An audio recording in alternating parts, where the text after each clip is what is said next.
Hello friends, कैसे हो आप सभी। उम्मीद करता हूं मस्त होंगे। तो क्वेश्चन भी मस्त है और मैं जय कुमार आपका साथी आपकी सेवा में हाजिर हूं और मैं आपके परिवार मैथ्स एलिवेशन पर आप सभी का हार्दिक स्वागत करता हूं और अभिनंदन करता हूं और आशा करता हूं कि आप सभी मस्त होंगे और अपनी अपनी स्टडी को बहुत अच्छे तरीके से कर रहे होंगे। तो दोस्तों, जो आप मेहनत कर रहे हो उसमें थोड़ा योगदान देने के लिए आज मैं फिर से प्रेजेंट हूं एक नए क्वेश्चन के साथ। बढ़िया क्वेश्चन है, 2022 में आया था। देखना क्या है। पूछा है the number of solutions of the system of in equations इतना इतना इतना इतना इज। क्वेश्चन में कहा है ये इन इक्वेशंस दी हुई हैं आपकी, ठीक है। कांस्टेंट्स क्या क्या है, 1 2 3 4, ठीक है। 4 कांस्टेंट्स दिए हुए हैं आपको, इन इक्वेशंस दी हुई हैं और बताना है इनका जो सॉल्यूशन है, इन सभी के जो सॉल्यूशन है ना, वो कितने सॉल्यूशन होंगे। 0 सॉल्यूशन होंगे, 2 होंगे, फाइनाइट होंगे या इनफाइनाइट होंगे, ठीक है। अब इस बात का डिसाइड करने के लिए, इस बात का डिसीजन लेने के लिए सबसे पहले हमें इसका ग्राफ ड्रॉ करना पड़ेगा, ठीक है। वहां देखना पड़ेगा फीजेबल रीजन क्या है, उसके अकॉर्डिंग तब हमें पता चल पाएगा कि इसके कितने सॉल्यूशन हैं, ठीक है। तो देखिए क्या करते हैं, क्या करते हैं। फर्स्ट इक्वेशन ले लेते हैं। कौन सी ले लेते हैं, फर्स्ट, ठीक है। मैं हाँ, और एक बात और बता दें आपको कि ये क्वेश्चन, ठीक है, आपका वैसे 1 मार्क्स में दिया हुआ है लेकिन 2 में भी आ सकता है, 3 मार्क्स में भी आ सकता है। सुन लेना ध्यान से, ठीक है। कभी फिर ये कहो बताया नहीं था, इसलिए बता दिया है पहले ही, है ना। ये मत सोचना एमसीक्यू में आएगा, 2 में भी आ सकता है, 3 में भी आ सकता है, क्योंकि है यार ये, ठीक है। अब देखो फर्स्ट इक्वेशन ले लेते हैं यहां से। इसको सबसे पहले इक्वेशन की फॉर्म में लिखते हैं, सबसे पहले इक्वेशन की फॉर्म में लिखते हैं फ्रॉम फर्स्ट। तो x प्लस 2y इक्वल्स टू 3, ओके। फिर ले लेते हैं सेकंड, फ्रॉम सेकंड। ये क्या हो जाएगा, 3x plus 4y equals to 12, है ना। और फिर ये आपकी है ही थर्ड, है ना, और ये आपकी है ही 4, ये है, ठीक है। चलिए, मेन रोल इन दोनों का है, पहले देखते हैं। अब क्या करेंगे, सबसे पहले हमने जो ये कांस्टेंट्स थे इनको इक्वेशन की फॉर्म में लिख लिया है। अब यहां से क्या निकालेंगे, पॉइंट। कैसे निकालते हैं ये भी जानते हो आप। इफ x इक्वल टू 0, अगर x की वैल्यू 0 रखें तो y की वैल्यू क्या आ जाएगी, 1.5, 1.5 आ जाएगी, है ना। और इफ y इक्वल्स टू 0, अगर y की वैल्यू 0 रखते हैं तो x की वैल्यू क्या आ जाएगी, 3। फाइनली पॉइंट्स जो आ गए हैं आपके वो क्या हैं ये बताइए बस। 0, 1.5 एंड 3, 0, ये आपके पॉइंट आए हैं, ठीक है। लगे हाथ यहीं पर भी, है ना, ओरिजिन पर भी, है ना। ओरिजिन टेस्ट भी कर लीजिए, ओरिजिन टेस्ट।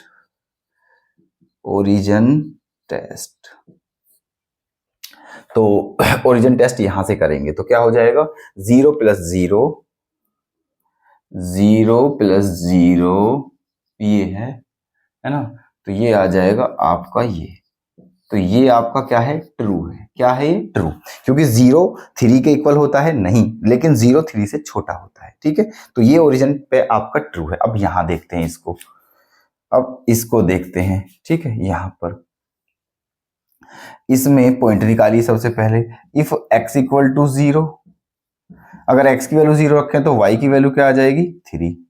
और इफ y इक्वल्स टू 0, अगर y की वैल्यू 0 रखें तो x की वैल्यू क्या आ जाएगी, 4। पॉइंट्स क्या आ गए हैं आपके, पॉइंट्स आ गए हैं 0, 3 एंड 4, 0, ये आ गए हैं, ठीक है। यहां पर भी ओरिजिन टेस्ट कीजिए, ओरिजिन टेस्ट।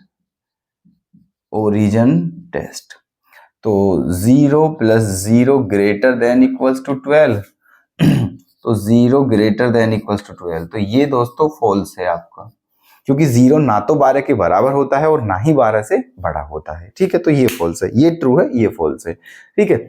इसको रहने दीजिए। इससे हमें ये पता चल रहा है कि जो x है वो क्या है, पॉजिटिव, मतलब जो x है वो 0 है, 0 से बड़ा है, ठीक है, मतलब पॉजिटिव है, और y भी पॉजिटिव है, दोनों पॉजिटिव है ना। चलिए, अब इनका ग्राफ ड्रॉ करते हैं सभी का। अब इनका ग्राफ ड्रॉ करते हैं, कैसे करते हैं देखिएगा। ये कर दिया है इनका हमने ग्राफ ड्रॉ, ऐसे, ये ये एक्स एक्सिस है और ये वाई एक्सिस है। ठीक है, अब क्या करें ये पॉइंट क्या क्या है 0, 1.5 और 3, 0, 0, 1.5 मान लेते हैं ये आपका 1 2 3 है ना, मान लेते हैं ये 1 2 3, 3 से बड़ा कुछ है क्या 0, 3, 4 भी 4 इधर ले लेते हैं है ना बस यही है। ठीक है, चलिए देखो अब पॉइंट क्या क्या लेने हैं हमें देखना ध्यान से। पहला पॉइंट है 3, 0, 3, 0, 1 2 3, 3, 0 ये हो गया है। ठीक है, ये पॉइंट 3, 0 और 0, 1.5, 0, 1.5 कहां पर आएगा यहां पर आएगा है ना। तो यहां से लाइन ड्रॉ कर दीजिए फटाफट, ये कीजिए। ठीक है, ये आपकी लाइन ड्रॉ कर दी है हमने ऐसे। ओके, देखो स्केल से तो हम ड्रॉ कर नहीं रहे हैं लाइन को, तो थोड़ी बहुत ठीक है ये टेढ़ी हो सकती है, उसे आप समझ लें। पहली लाइन आपकी ड्रॉ हो चुकी है ये वाली, ये आपकी कौन सी लाइन है फर्स्ट लाइन है, फर्स्ट लाइन।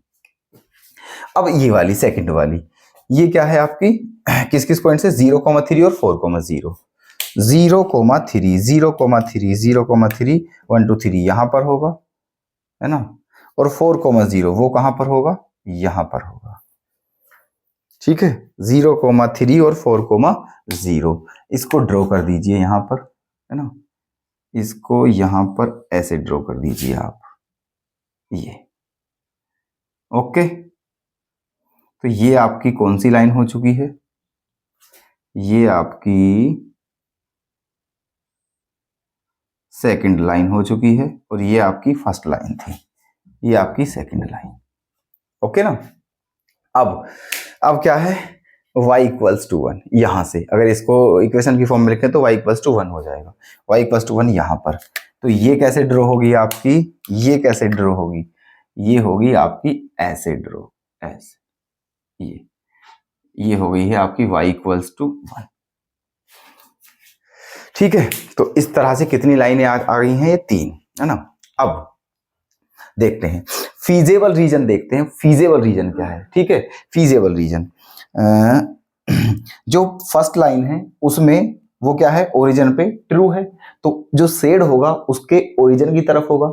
जो फर्स्ट लाइन है उसका जो शेड हम करेंगे उससे ओरिजिन की तरफ करेंगे। तो फर्स्ट लाइन कौन सी है आपकी, ये फर्स्ट लाइन कौन सी है आपकी ये, तो इसमें ओरिजिन अंदर की तरफ होना चाहिए, अंदर की तरफ। ठीक है, अच्छा अब सेकंड लाइन में जो है वो ओरिजिन पर फेल है, फॉल्स है। ठीक है, जो सेकंड लाइन है वो ओरिजिन पर फॉल्स है, इसलिए जो ग्राफ मतलब जो शेड होगा वो उससे वो ओरिजिन के दूसरी तरफ होगा, अपोजिट साइड में, ओरिजिन के दूसरी तरफ। कहने का मतलब ये जो लाइन है ना, और ये जो है यहां पर अगर 0 रख दें हम, अगर यहां पर 0 रख दें, समझना बात को। ठीक है, यहां पर 0 रख दें तो ये भी ओरिजिन पर क्या है ट्रू नहीं है, ये भी ओरिजिन पर ट्रू नहीं है, ये भी ओरिजिन पर फॉल्स है, क्योंकि 0 ना तो 1 से बड़ा होता है और ना ही 1 के बराबर होता है। ठीक है, तो इसका मतलब शेड इससे भी बाहर की तरफ होगा। ठीक है, अब देखो अब हमें शेड कहां करना है, केवल जो 1 के अंदर की तरफ हो, 1 के अंदर की तरफ हो, 1 से अंदर की तरफ हो, तो वो पोर्शन क्या है आपका ये है। ठीक है, वो पोर्शन आपका ये है 1 से अंदर की तरफ, है ना। अब क्या है जो सेकंड है उससे बाहर होना चाहिए और इससे भी बाहर होना चाहिए, तो वो वाला पोर्शन क्या हो जाएगा आपका ये ऐसे। आई बात समझ, ये हो गया है आपका ये हो गया है। अब पॉइंट यहां पर ये बनता है, ठीक है, कि फीजेबल रीजन वो होता है, फीजेबल रीजन वो होता है जो जितनी भी इनइक्वालिटीज दी हुई हैं उनका कॉमन पार्ट हो, उनका कॉमन पार्ट हो। ठीक है, वही फीजेबल रीजन होता है। अब देखना यहां पर यहां शेड है, यहां पर यहां शेड है, क्या ये कॉमन पार्ट है, क्या ये कॉमन पार्ट है, बिल्कुल भी नहीं है। ठीक है, बिल्कुल भी नहीं है, तो यहां पर फीजेबल रीजन है ही नहीं, और जब फीजेबल रीजन है ही नहीं, ठीक है, तो इसके सॉल्यूशन भी नहीं होंगे, समझना बात को। ठीक है, यहां पर कॉमन पार्ट होना अनिवार्य था। ठीक है, जैसे मान के चलो ये कॉमन पार्ट होता तो पॉइंट 3 बनते, ये वाला पॉइंट, ये वाला पॉइंट और ये वाला पॉइंट और ये वाला, 4 पॉइंट बन जाते यहाँ पर, ठीक है, जो कॉर्नर पॉइंट होते हैं इस फीजेबल रीजन के, और फिर उन पर वैल्यू रख के तो 4 ही वैल्यू, मतलब इस तरीके से आ जाती, 4 सॉल्यूशन हो जाती, ठीक है। लेकिन अब क्योंकि कॉमन पार्ट है ही नहीं, ठीक है, इसमें शेड इस तरफ है और उसमें शेड उस तरफ है, ठीक है, तो कोई कॉमन पार्ट नहीं है ना, इसका मतलब इसमें कोई भी सॉल्यूशन नहीं होगा। आई बात समझ, इसका कोई भी सॉल्यूशन नहीं होगा। तो क्या होगा यहाँ, ठीक है, लिख सकते हो आप 3 मार्क्स, 2 मार्क्स में आ जाए या 3 मार्क्स में आ जाए, उस हिसाब से सोल्व करके दिखाया आपको, आप ऐसे ही करिए ना, बिल्कुल सेम टू सेम। क्या लिखना आप, बिकॉज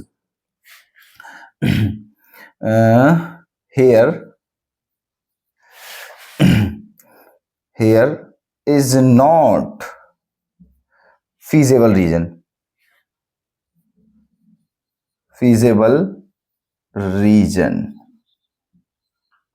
है ना,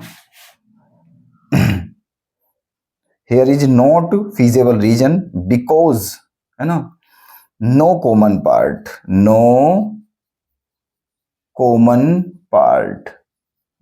here, ठीक है, फीजेबल रीजन नहीं है क्योंकि कॉमन पार्ट नहीं है, इसीलिए नो सॉल्यूशन,